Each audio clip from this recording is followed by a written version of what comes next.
మనం ఏ బిజినెస్ పెట్టాలన్నా కానీ ఇన్వెస్ట్మెంట్ ఏదో అవసరం. ఫర్ ఎగ్జాంపుల్ టీ స్టాల్ తీసుకుంటే మనకు 3 నుంచి 5 లక్షలు ఇన్వెస్ట్మెంట్ ఈజీగా అవుతుంది. సో ఎటువంటి ఇన్వెస్ట్మెంట్ లేకుండా మనం చేయగలిగే ఒకే ఒక బిజినెస్ రియల్ ఎస్టేట్. అందులో కూడా కార్పొరేట్ రియల్ ఎస్టేట్ అనేది ఒక సిస్టమేటిక్గా ఒక సెక్యూరిటీ పరంగా ఉంటుంది. కాబట్టి నేనేమంటా అంటే ఈ కార్పొరేట్ రియల్ ఎస్టేట్ వైపు మీ అడుగులు కనుక పడితే సో మీ ఇన్కమ్ అనేది బాగా జరుగుతుంది.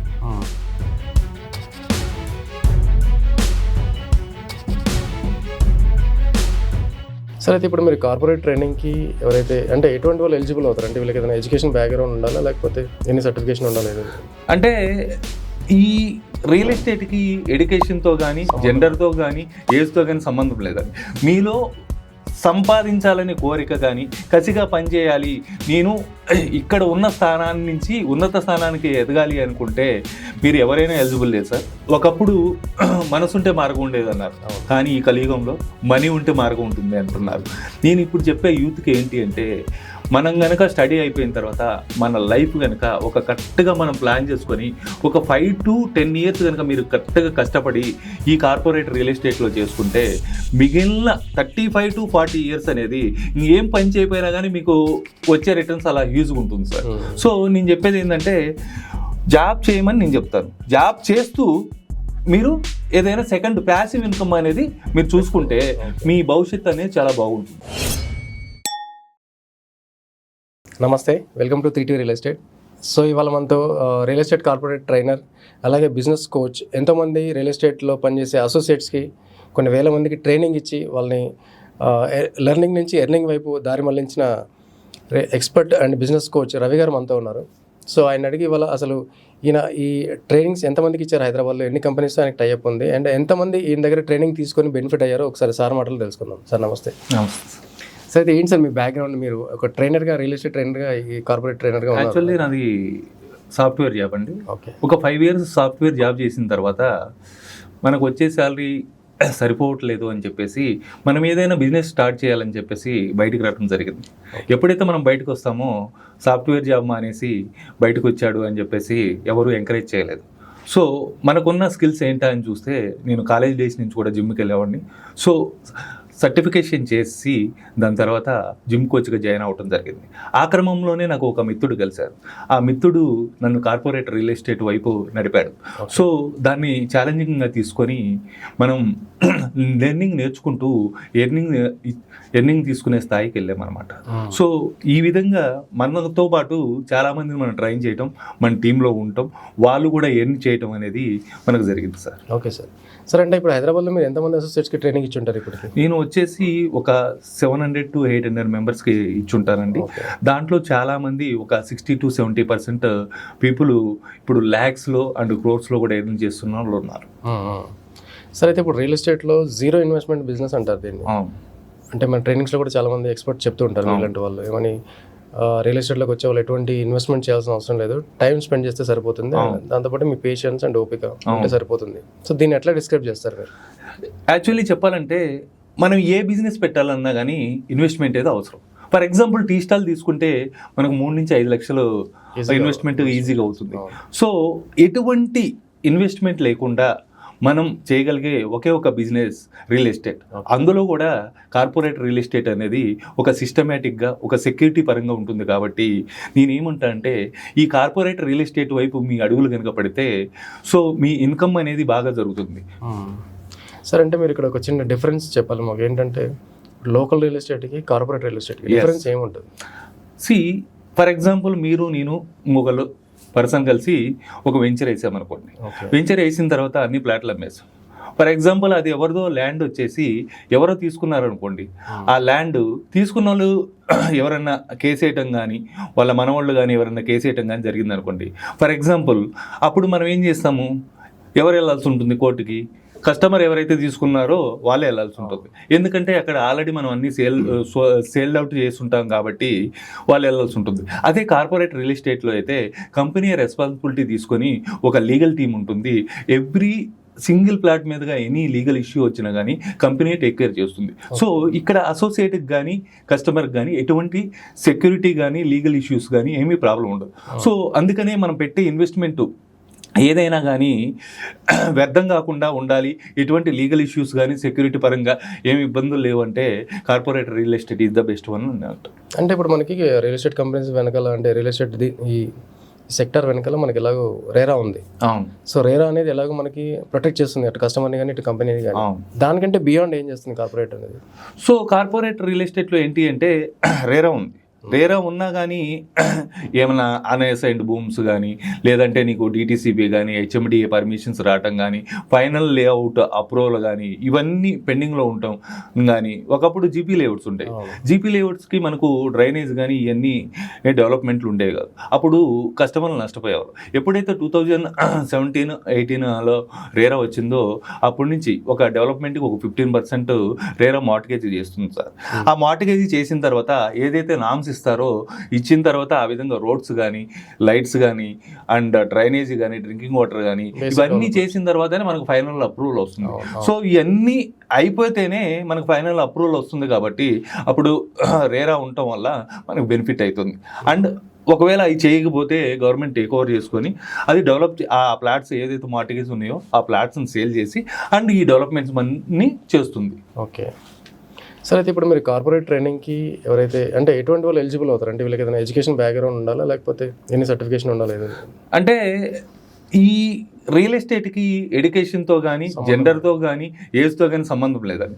మీలో సంపాదించాలనే కోరిక కానీ, కసిగా పనిచేయాలి, నేను ఇక్కడ ఉన్న స్థానాన్ని నుంచి ఉన్నత స్థానానికి ఎదగాలి అనుకుంటే మీరు ఎవరైనా ఎలిజిబుల్ లేదు సార్. సో మీరు వచ్చి కసిగా మీరు చేయాలనుకున్న బాగా డబ్బులు సంపాదించాలనుకున్నా కానీ, లేదు నేను జాబ్ చేస్తున్నాను, నాకు ఈ శాలరీ సరిపోవట్లేదు, ఇంకా నాకు వీకెండ్ కానీ అలా హైయర్ ఇన్కమ్ కావాలనుకున్నా కానీ, ఫర్ ఎగ్జాంపుల్ హోమ్ లేడీస్ ఉంటారు, వాళ్ళు కూడా ఈ బిజినెస్ అనేది చేసుకోవచ్చు, ఎవరైనా చేసుకోవచ్చు. ఓకే, అంటే సార్ ఇప్పుడు మీ ట్రైనింగ్ ప్రోగ్రామ్లో జాయిన్ అయితే ట్రైనింగ్ సెషన్స్ ఎలా ఉంటాయి అండ్ మీరు ఎటువంటి సపోర్ట్ ఇస్తారు జాయిన్ అయిన వాళ్ళకి? మనకు వచ్చేసి ఒక 100 days ట్రైనింగ్ ప్రోగ్రామ్ ఉంటుంది సార్. మీరు ఎలా కస్టమర్తో ఇంటరాక్ట్ అవ్వాలి, వాళ్ళు అడిగే క్వశ్చన్స్ ఏంటి, వాటికి సంబంధించి ఏమేమి ఆన్సర్లు చెప్పాలి. అంటే ఫర్ ఎగ్జాంపుల్ ఏదైనా కానీ ఒక కన్వీనియన్స్ వేలో ఉంటుంది. ఫర్ ఎగ్జాంపుల్ ఒక కస్టమర్ ఉండు ఇక్కడి నుంచి అంత దూరమా అంటారండి. ఫర్ ఎగ్జాంపుల్ ఒకప్పుడు కోకపేట కూడా మనకు దూరమే, అవునా కదా? అప్పుడు ఏమన్నారు, ఆ కోకపేట దూరం అంత దూరం ఎవరు వెళ్ళి కొంటారు. అదేవిధంగా ఇప్పుడు షాద్నగర్ అంత దూరమా అంటారు. అన్నోళ్ళకి మనం ఎక్స్ప్లెయిన్ చేయగలగాలి. రీజనల్ రింగ్ రోడ్డు వస్తుంది, ఆ రీజనల్ రింగ్ రోడ్డు పరిధిలో మీకు ఇవి డెవలప్మెంట్స్ ఉన్నాయి, ఈ సరౌండింగ్స్లో పెద్ద పెద్ద ఇంటర్నేషనల్ కంపెనీస్ ఈ డెవలప్మెంట్స్ మొత్తం అన్ని తెలుసుకొని వాళ్ళకి ఎక్స్ప్లెయిన్ చేసే విధంగా ఉంటే అది సక్సెస్ అవుతుంది సార్. సరే, అయితే మీ అబ్జర్వేషన్లో ఇప్పుడు ఏ హైవేలో మనం ఇన్వెస్ట్ చేస్తే కనుక కస్టమర్ బెనిఫిట్ అయ్యే అవకాశం ఎక్కువగా ఉంటుంది? అంటే నేను ఏ హైవేలో అంటే బెంగళూరు హైవే అని చెప్తానండి. బెంగళూరు హైవే అంటే షాద్నగర్ అని ఎందుకు చెప్తానంటే NH44 ఉంది, దాన్ని రీసెంట్గానే AH43 చేశారు. AH43 అంటే ఏషియన్ హైవే చేశారండి. It's a international highway, 12 lane అవుతుంది. కాబట్టి ఒక ప్లేస్ అనేది మీకు మెయిన్ రోడ్డుకి దగ్గర ఉంటేనే రేటు బాగా పలుకుతుంది, ఇంకా నేషనల్ రోడ్డుకి ఉంటే ఇంకా బాగా పలుకుతుంది. అదే ఇంటర్నేషనల్ హైవే దగ్గర ఉంటే ఇంకా చాలా రేటు పెరుగుతుంది, ఫ్యూచర్లో చాలా మంచి రిటర్న్స్ వస్తుంది. సరే, ఇది ఇప్పుడు కార్పొరేట్ ట్రైనింగ్ అనే కాదు, ఈవెన్ లోకల్ ట్రైనింగ్లో కూడా చాలామంది experts and real estate agents కానీ అసోసియేట్స్ కానీ ట్రైనింగ్స్ ఇస్తూ ఉంటారు. అయినప్పటికీ సేల్స్ సరిగా ఉండవు. ఈ అసోసియేట్స్ కానీ ఏజెంట్స్ కానీ సరిగా ఉండవు, వాళ్ళు చాలా సఫర్ అవుతూ ఉంటారు. ఎందుకు, ఆ రీజన్ ఏంటి సార్? అంటే ఇన్ని ట్రైనింగ్స్ తీసుకున్నప్పటికీ వాళ్ళకి సేల్స్ అనేవి సరిగా ఉండవు. అంటే యాక్చువల్లీ చెప్పాలంటే ఒక పర్సన్ ఉన్నారు, ఒక పర్సన్ వచ్చేసి మనం ఏదైనా ఇప్పుడు మనం చెప్పిన ట్రైనింగ్ ప్రోగ్రామ్ కానీ అవన్నీ అటెండ్ కావడం జరుగుతుంది. ఫర్ ఎగ్జాంపుల్ ఒక బోర్ వేస్తున్నాం అనుకోండి, ఆ బోర్ వేస్తున్నప్పుడు ఒక 100 మంది వస్తారు, వచ్చి ఒక 500 అడుగుల దగ్గరికి వచ్చిన తర్వాత దాంట్లో సగం మంది వెళ్ళిపోతారు. అక్కడి నుంచి ఒక 990 దగ్గరికి వచ్చేసరికి అందరూ వెళ్ళిపోతారు, ఒక 2-3 మిగులుతారు. చివరికి వచ్చేసరికి 999 దగ్గర ఒకళ్ళే మిగులుతారు.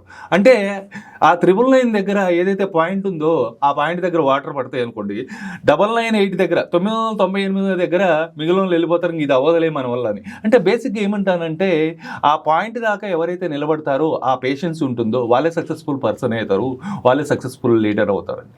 ఓకే సార్, అయితే మీరు చెప్పిన దాంట్లో కొంత వాస్తవం ఉంది, కొంత ఏమంటారు సత్యదూరం కూడా ఉంది. అంటే ఇన్ ద సెన్స్ మోటివేషన్ అనేది మనకి రియల్ ఎస్టేట్లో ఎలా పనిచేస్తుంది సార్? అంటే ఓన్లీ మోటివేషన్ తీసుకోవడం ద్వారానే, మోటివేట్ అవ్వడం ద్వారానే సేల్స్ అయిపోతాయా? మోటివేషన్ అవ్వడం ద్వారానే సేల్స్ అవుతాయని మనం చెప్పట్లేదు. ఇక్కడ నేనేమంటున్నా అంటే నాలెడ్జ్ అండి. మీ దగ్గర ఎంతైతే నాలెడ్జ్ ఉంటుందో కస్టమర్ తీసుకొని పోని, that is the secondary. So మీ దగ్గర ఎంతైతే సబ్జెక్ట్ ఉంటుందో అక్కడ డెవలప్మెంట్స్ కానీ వాటికి తగ్గట్టు మీరు అది నేర్చుకొని కనుక మీరు కస్టమర్కి ఎక్స్ప్లెయిన్ చేయగలిగితే మీ సక్సెస్ రేట్ అనేది ఎక్కువ ఉంటుందని నేను చెప్తాను. ఓకే సరే, అయితే ఇప్పుడు రియల్ ఎస్టేట్లో బిజినెస్లోకి అంటే రియల్ ఎస్టేట్ చేద్దామని చెప్పేసి న్యూ ఆస్పిరెంట్స్ కొత్త వాళ్ళు ఎవరైతే ఉంటారో, ఎస్, సో వాళ్ళకి మీరు ఇచ్చే సజెషన్ ఏంటి, మీ మెసేజ్ ఏంటి? నేనేమంటానంటే ఫర్ ఎగ్జాంపుల్ ఒకప్పుడు టెస్ట్ మ్యాచ్లు ఉంటాయండి, 50 ఓవర్స్ మ్యాచ్ ఉండేది, 5 days జరుగుతుండేది. దాని తర్వాత వన్డేలు వచ్చాయి, వన్డేలు బాగా చూసేవాళ్ళం. దాని తర్వాత ఇప్పుడున్న జనరేషన్కి ఏమైంది, 2020 వచ్చింది. ఇప్పుడు ఉన్న జనరేషన్ ఒకప్పుడులాగా 100 years ఉంటాము, 70 years ఉంటాము అలా లేదండి. నేను అనేది ఏంటంటే ఇప్పుడున్న జనరేషన్కి తగ్గట్టు ఒక 5 years కనుక మీరు బాగా కష్టపడగలిగితే దీంట్లో మిగిలిన 40 years లైఫ్ అనేది హ్యాపీగా లీడ్ చేయొచ్చండి. సరే కరెక్టే మీరు చెప్పింది. కాకపోతే రియల్ ఎస్టేట్ బిజినెస్ అనేసరికి మనకి లక్షల్లో ఇన్వెస్ట్మెంట్ చేయాల్సి ఉంటుంది. ఇప్పుడు ఏదో మోటివేట్ అయిపోయి మనం ఏదో చిన్న ఫీజు కట్టేసి మనం మోటివేట్ అయిపోతాం. బట్ ఫైనల్గా మనకి సేల్ అనేది కస్టమర్ వచ్చినప్పుడే జరుగుతుంది. కస్టమర్ కన్విన్స్ అయినప్పుడే మనకి సేల్ జరుగుతుంది. అదంతా ఈజీ కాదు కదా, గ్యాప్ అనేది ఎక్కువగా వస్తుంది. ఈ మంత్ ఒక సేల్ అయితే మళ్ళీ 6 months 1 year పట్టచ్చు, చెప్పలేము. ఈ 1 year వాళ్ళు ఎలా సర్వే అవ్వాలి, ఎలా మోటివేటెడ్గా ఉండాలి? యాక్చువల్లీ ఏంటి అంటే ఫర్ ఎగ్జాంపుల్ ఇక్కడ మన దగ్గర ఏముంటుందంటే అండి, సో ఒకప్పుడు LIG, MIG, HIG ఉంది. వాటికి తగ్గట్టు ఫస్ట్ కస్టమర్ బడ్జెట్ కనుక్కోవాలి. ఫర్ ఎగ్జాంపుల్ 20 lakhs ఉంది అనుకోండి, 20 lakhs తగ్గట్టు బడ్జెట్ చూస్తే మనకి ఆ డీల్ అనేది క్లోజ్ అవుతుంది. కొంతమంది ఏం చేస్తారంటే 40 lakhs ఉన్న బడ్జెట్ వాళ్ళని తీసుకెళ్ళి 1 CR బడ్జెట్ వాళ్ళు చూపిస్తారు. అప్పుడేమైంది, తను 1 CR అనేది నీకు డెవలప్మెంట్స్ కానీ ఇవన్నీ బాగా ఉంటాయి, సో నాకు అది కావాలి 40 lakhs అంటారు. సో దానివల్ల డీల్స్ క్లోజ్ అవటం అనేది జరగదనమాట. సో నేను చెప్పేది ఏంటంటే ఫస్ట్ కస్టమర్ దగ్గర నుంచి కస్టమర్ బడ్జెట్ కానీ దాని రిక్వైర్మెంట్స్ కానీ ఇవన్నీ కనుక్కొని మనం ఎనాలిసిస్ చేసి మనం చేయగలిగితే డీల్స్ అనేవి క్లోజ్ అవుతాయి. అంటే మీరు కస్టమైజ్ చేయాలి కస్టమర్ని అంటున్నారు, కంప్లీట్ కస్టమైజ్ చేసి మనం ఇన్ఫర్మేషన్ ఇవ్వాలని. సో వాళ్ళ రిక్వైర్మెంట్ ఏంటో కూడా వాళ్ళ రిక్వైర్మెంట్ మనం తెలుసుకున్న తర్వాత దానికి తగ్గట్టు మనం ఏదనేది కరెక్ట్గా సజెస్ట్ చేయాలి, అప్పుడు క్లోజ్ అవుతుంది. నాది చిన్న క్వశ్చన్ సార్, చెప్పండి. మీరు ఇచ్చిన ట్రైనింగ్ అంటే మీ ట్రైనింగ్ తీసుకున్న ఎవరైతే ఏజెంట్స్ కానీ అసోసియేట్స్ కానీ ఉన్నారో హైయెస్ట్ ఎర్నింగ్స్ ఎవరు చేస్తున్నారు? అంటే నాకు అమౌంట్ చెప్పండి సరిపోతుంది. ఓకే, హైయెస్ట్ వచ్చేసి ఒక 20 lakhs దాకా ఎర్న్ చేస్తున్నారు పర్ మంత్. అంటే every month saying every month అంటే 20 lakhs ఎర్న్ చేసే వాళ్ళు ఉన్నారు, 3 lakhs ఎర్న్ చేసే వాళ్ళు ఉంటారు. It's a డిపెండర్. ఓకే, హైదరాబాద్లో, మన హైదరాబాద్లో. అండ్ ఉమెన్కి ఎలాంటి స్కోప్ ఉంది సార్ రియల్ ఎస్టేట్లో? ఏమని చెప్తారంటే లేడీస్ ఆర్ రియల్ ఎస్టేట్ అని అంటుంటారు, కానీ చాలా లోగా మాట్లాడుతుంటారు. సో నేను అనేది ఏంటంటే ఈ కార్పొరేట్ రియల్ ఎస్టేట్లో లేడీస్ కూడా చాలా బాగా రాణిస్తున్నారు. సో నేను ఏమంటున్నా అంటే జెంట్స్తో పాటుగా పోటీ పడి రియల్ ఎస్టేట్లో సేల్ చేస్తున్నారండి ఈరోజు కార్పొరేట్ రియల్ ఎస్టేట్లో. లేడీస్ కూడా, హోమ్ లేడీస్ కూడా వచ్చి మన దగ్గర లీడర్స్ అయ్యి నెలకి 5 నుంచి 10 లక్షలు సంపాదించే వాళ్ళు కూడా ఉన్నారు. సో వాళ్ళకి ఉండాల్సిందల్లా ఒకటే, డబ్బు నేను బాగా సంపాదించాలని పట్టుదల ఒకటి ఉంటే సరిపోతుంది. అయితే మనం చెప్పడానికి ఈజీగానే ఉంది సార్, బయట జనాలకి మాత్రం ఇది నమ్మశక్యంగా ఉండదు. అంటే మీరు అన్నట్టుగా నెలకి 20 lakhs 5 lakhs ఎర్న్ చేస్తున్నారు. ఈవెన్ హౌస్ వైఫ్స్ సంపాదిస్తున్నారంటే కూడా ఎవరు నమ్మరు నిజానికి, టు బి ఫ్రాంక్. ఓకే, మరి అలాంటి వాళ్ళని మనం ఎలా కన్విన్స్ చేయాలి? సో ఏం లేదు సార్, ఫర్ ఎగ్జాంపుల్ కస్టమర్ని మనం కస్టమర్ని ఐడెంటిఫై చేయాలి. ఓకే, ఫస్ట్ అసోసియేట్ అనే పర్సన్ మొత్తం ట్రైనింగ్ తీసుకొని ఈ 100 days ప్రోగ్రామ్ ట్రైనింగ్ ఉంటుంది. ఈ ట్రైనింగ్ ప్రోగ్రాము కరెక్ట్గా తీసుకొని మనం ఇచ్చే గైడెన్స్ ఫాలో అవుతూ అలాంటి కస్టమర్ని ఐడెంటిఫై చేసి దెన్ హోమ్ విజిట్ చేసి దెన్ దాని తర్వాత ఆఫీస్ విజిట్ చేసి వాళ్ళకి రియాలిటీ ఏదైతే ఉందో దాన్ని దగ్గరగా చూపించిన తర్వాత దెన్ మనం సైట్ విజిట్కి వెళ్తే మనకు క్లోజ్ అవుతుంది. సార్ ఇప్పుడు ప్రజెంట్ మనకి ఏవైతే సెగ్మెంట్స్ ఉన్నాయో అంటే హై రైజ్ కానీ, విల్లాస్ కానీ, ఓపెన్ ప్లాట్స్ కానీ, ఈ సెకండ్ సేల్స్, రీసేల్ కానీ, అలాగే మనకి ORR, RRR. సో ఈ సరౌండింగ్స్లో, ఈ సెగ్మెంట్స్లో ఏ సెగ్మెంట్లో మనం ఇన్వెస్ట్ చేస్తే కస్టమర్ ఎక్కువ బెనిఫిట్ అయ్యే అవకాశం ఉంది ఈ 2026లో? నేను అనేది ఏంటంటే ఫర్ ఎగ్జాంపుల్ మీరు ఉండడానికి ఒక ఇల్లు ఉన్న తర్వాత మీరు అపార్ట్మెంట్స్ వీటి మీద పెట్టకంటే ఓపెన్ ప్లాట్ మీద పెడితే మీకు ప్లేస్ వస్తుంది అండ్ ఫ్యూచర్లో ఏంటంటే మార్కెట్ వాల్యూ పెరుగుతుంది. ఒకప్పుడు కోకాపేటలో ఏముంది సార్, ఏం లేదు, కొండలు గుట్టలు అది ఎవరు కొంటారన్న ఈరోజు కోట్లు పలుకుతుంది. అదేవిధంగా మీరు కనుక ఓపెన్ ప్లాట్స్ ల్యాండ్ మీద కనుక ఇన్వెస్ట్ చేసుకోగలిగితే అక్కడ ఉన్న డెవలప్మెంట్లు కానీ కొన్ని పెద్ద పెద్ద Microsoft data centre, Amazon data centre ఇవన్నీ మనకి ఇచ్చినవి ఉన్నాయి, గవర్నమెంట్ ఇచ్చినవి ఉన్నాయి. ఆ సరౌండింగ్స్లో మీకు కనుక మీరు ఇన్వెస్ట్ చేసుకోగలిగితే మీకు రిటర్న్స్ అనేవి హ్యూజ్ ఉంటుంది సార్. ఓకే, అంటే సార్ మనము కొన్ని ఇన్వెస్ట్మెంట్స్ ఫెయిల్ అయిపోతుంటాయి, డెడ్ ఇన్వెస్ట్మెంట్ అయిపోతుంది, దానికి రీజన్ ఏంటి? దానికి రీజన్ ఏంటంటే మనం వెరిఫై చేయమండి.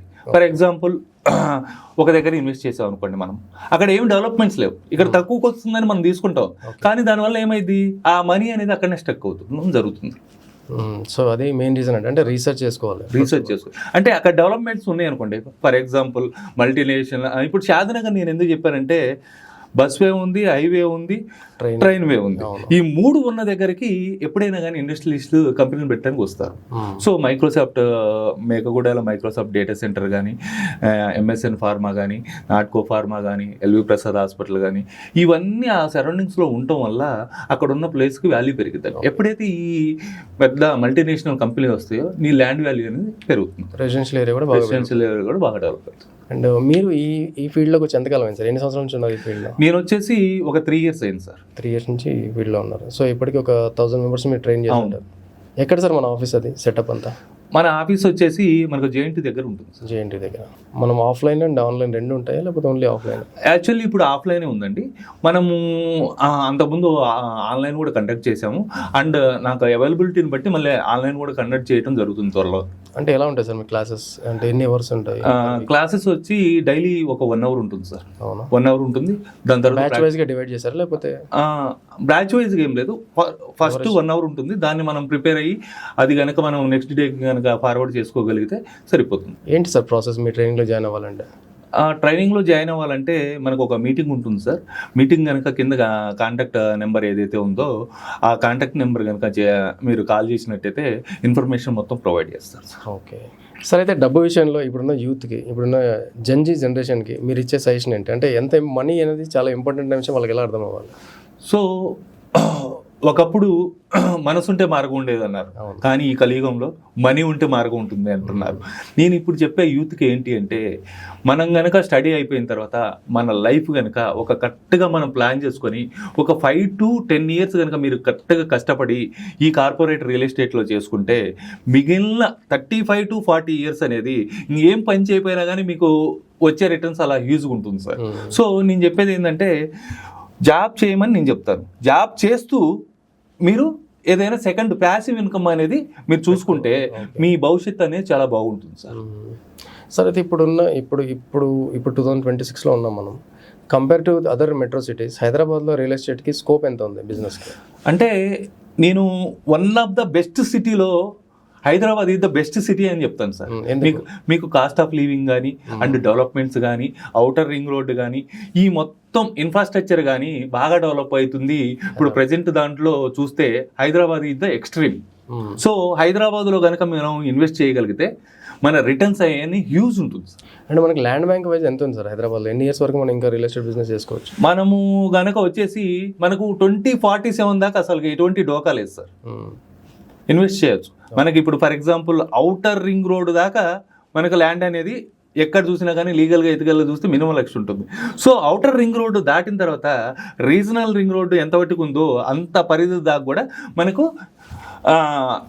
హైదరాబాద్ ఎక్స్టెన్షన్ అనేది జరుగుతుంది. Okay sir. అయితే మా వ్యూవర్స్ కానీ ఎవరైనా కస్టమర్స్ కానీ మిమ్మల్ని అప్రోచ్ అయ్యి మీ అడ్వైస్ తీసుకోవాలంటే వాళ్ళు మిమ్మల్ని ఎలా కాంటాక్ట్ చేయాలో ఒకసారి మా కెమెరాకి చెప్పండి సార్ మీ డీటెయిల్స్. లైఫ్లో కనుక ఎవరైనా బాగా డబ్బు సంపాదించాలి, ఉన్నత స్థానాలకి ఎదగాలి, ఒక జాబ్ చేస్తున్నా కానీ నాకు శాలరీ సరిపోవట్లేదు అనుకునే వాళ్ళకి ఇది ఒక మంచి అవకాశం. సో మీరు కనుక ఈ కింద ఉన్న నెంబర్కి కనుక మీరు సంప్రదిస్తే మనకు మీటింగ్ ఉంటుంది. ఆ మీటింగ్లో A to Z మీకు డిస్కషన్ ఉంటుంది. సో మీరు కూడా ధనవంతులుగా మారవచ్చు. ఓకే సార్, ఈరోజు మిమ్మల్ని కలిసి చాలా హ్యాపీ అనిపించింది అండ్ చాలా విషయాలు చెప్పారు మీరు. అండ్ హోప్ చాలామంది మిమ్మల్ని కాంటాక్ట్ చేసి మీ ట్రైనింగ్ ప్రోగ్రామ్లో జాయిన్ అవుతారని ఆశిస్తున్నాం. Thank you sir.